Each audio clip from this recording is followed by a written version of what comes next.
খুলনার কাউন্সিলর উনি কিভাবে এই হত্যাকাণ্ডটা কক্সবাজারে কেন হইল এবং এই হত্যাকাণ্ডের একটা প্রেক্ষাপট আছে। এই মেয়ে গোলাম রাব্বানী টিপুর সাথেই আসছেন এবং উনি হত্যাকাণ্ডেই টোপ হিসেবে উনি এই একটা কাজ করেছেন এবং যারা হত্যা মিশনে অংশগ্রহণ করেছে তাদেরকে উনি সংবাদ প্রেরণ বা যেটাকে বলে আমরা যে ইনফরমার হিসেবে উনি কাজ করেছেন। হত্যাকাণ্ডে যারা ব্যবহৃত হয়েছে কিলিং মিশনে অংশগ্রহণকারী এই তিনজনকে আমরা অ্যারেস্ট করাতে আমাদের তদন্ত আরও বেগবান হবে। বাকি পূর্ণাঙ্গ তদন্ত না করা পর্যন্ত অনেক প্রশ্নের উত্তর হয়তো আমরা এখন দিতে পারবো না। 8টা থেকে 8:30টার সময় আমাদের কক্সবাজারের সুগন্ধা পয়েন্টের সামনে সিগাল হোটেলের অপোজিট সাইডে একটা বিচ সংলগ্ন একটা হত্যাকাণ্ড হয় এবং এই হত্যাকাণ্ডে গোলাম রাব্বানী টিপু খুলনা 4 নম্বর ওয়ার্ডের সাবেক কাউন্সিলর, তাকে মাথায় আগ্নেয়াস্ত্র ঠেকিয়ে গুলি করা হয় এবং সেখানে উনি মানে পড়ে যায় মাটিতে এবং সেখান থেকে হসপিটালে নিয়ে গেলে তাকে ডাক্তাররা মৃত ঘোষণা করে। এই হত্যাকাণ্ডের পরপরই এটা একটা ব্যাপক চাঞ্চল্য সৃষ্টি হয় এবং ইলেকট্রনিক্স এবং প্রিন্ট মিডিয়া সহ ব্যাপক আলোচিত হয় সারা দেশে। তো আমরা কক্সবাজার জেলা পুলিশ এই হত্যাকাণ্ডের পরপরই আমাদের অফিসারদের নেতৃত্বে বেশ কয়েকটি টিম আমরা ভাগ করে বিভিন্নভাবে এই হত্যাকাণ্ডটাকে পর্যালোচনা করি। হত্যাকাণ্ডর পরপরই বিষয়টা একটু ক্লুলেস মনে হলেও আমাদের দক্ষ অফিসাররা এই ক্লুলেসটাকেই আসামি শনাক্তকরণ সহ এই কিলিং মিশনে যারা জড়িত ছিল তাদেরকে গ্রেপ্তারে সক্ষম হয়। আমরা গত পরশুদিন এই আসামিদেরকে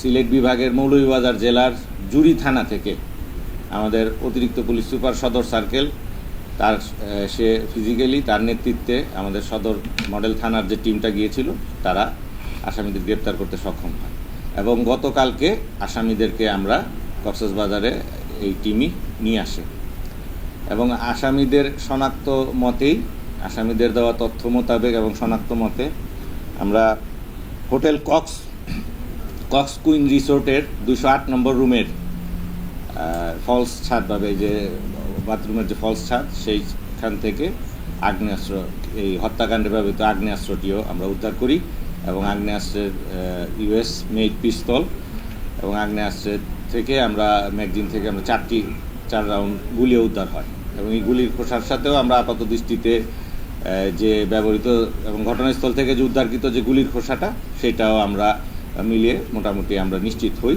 যে এইটাই হত্যাকাণ্ডে ব্যবহৃত আগ্নেয়াস্ত্র।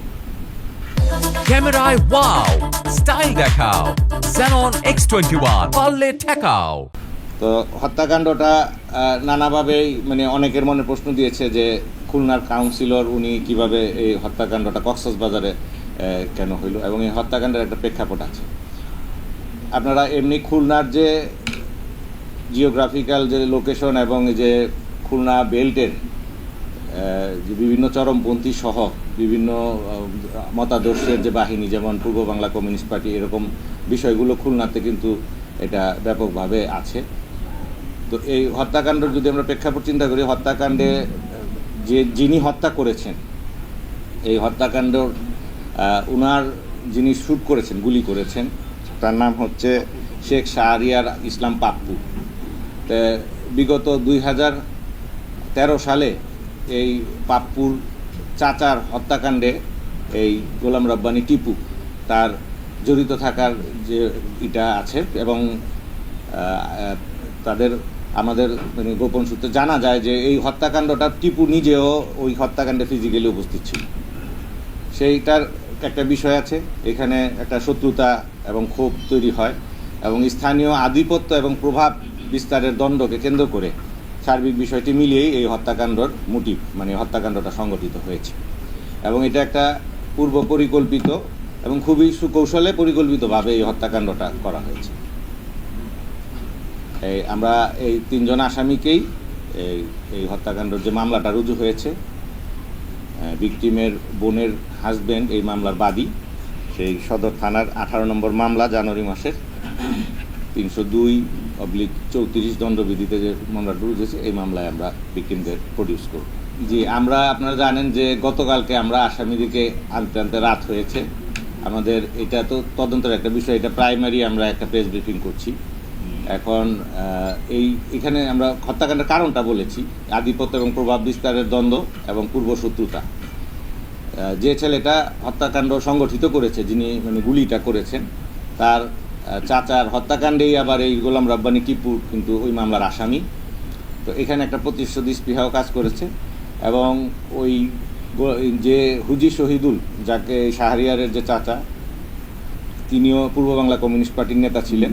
তো এই হত্যাকাণ্ডের দীর্ঘ পরিক্রমার মধ্যে এটা আসে এবং ওই ঘটনায় যে 4 জন আসামি যারা এই ওই হুজি শহীদের হত্যাকাণ্ডে জড়িত ছিল, তাদের একজন 2022 সালে এই একই মোডাস অপারেন্ডিতে তাকে হত্যা করা হয়েছিল।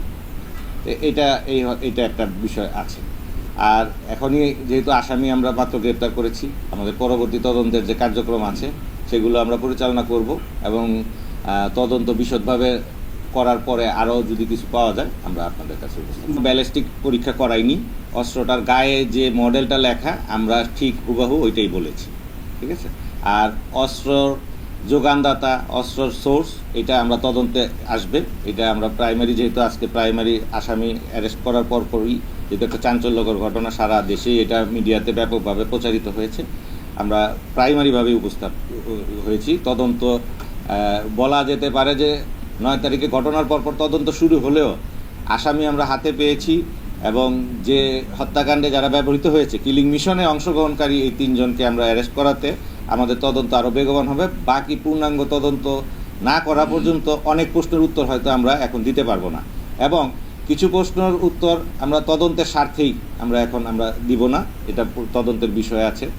আর এই 3 জনই তখন কক্সবাজার উপস্থিত ছিল এবং এই মেয়ে গোলাম রাব্বানী টিপুর সাথেই আসছেন এবং উনি হত্যাকাণ্ডেই টোপ হিসাবে উনি এই একটা কাজ করেছেন এবং যারা হত্যা মিশনে অংশগ্রহণ করেছে তাদেরকে উনি সংবাদ প্রেরণ বা যেটাকে বলে আমরা যে ইনফর্মার হিসেবে উনি কাজ করেছেন এই ভদ্রমহিলা।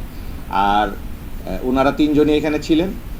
এই শাহরিয়ার ইসলাম পাপ্পু, উনি হুজি শহীদুলের ভাতিজা এবং উনার নিজের পূর্ব বাংলা কমিউনিস্ট পার্টিতে সম্পৃক্ততার আমরা এখন পর্যন্ত ওই রকম আমাদের হাতে কোনো তথ্য প্রমাণ নেই। আর গোলাম রসুল যে আসছেন, এটা পাপ্পুর সহযোগী হিসেবে আসছেন এবং তারা একই মানে মেন্টালিটি এবং একই মতাদর্শী বলা যেতে পারে, যেহেতু তার বন্ধুর পারপাস সার্ভ করার জন্য এসেছেন। এবং এই হত্যাকাণ্ডে আরও বেশ কয়েকজনের এখানে কক্সবাজারে অবস্থানের পাওয়া যায়। আর যে বিষয়টি আছে যে উনার সাথে আরেকজন ওয়ার্ড কাউন্সিলর আসছেন, আমরা তার অবস্থানটা এবং তার আসার কারণটা আমরা খতিয়ে দেখছি, তা তদন্তের মাধ্যমে পাওয়া যাবে। এবং কক্সবাজারের একজন বুট্টু নামের একজন গ্রেপ্তার আছে এই সন্দিগ্ধ হিসেবে, আমরা তার কোনো সম্পৃক্ততা আছে কিনা এটাও আমরা তদন্তে খতিয়ে দেখব।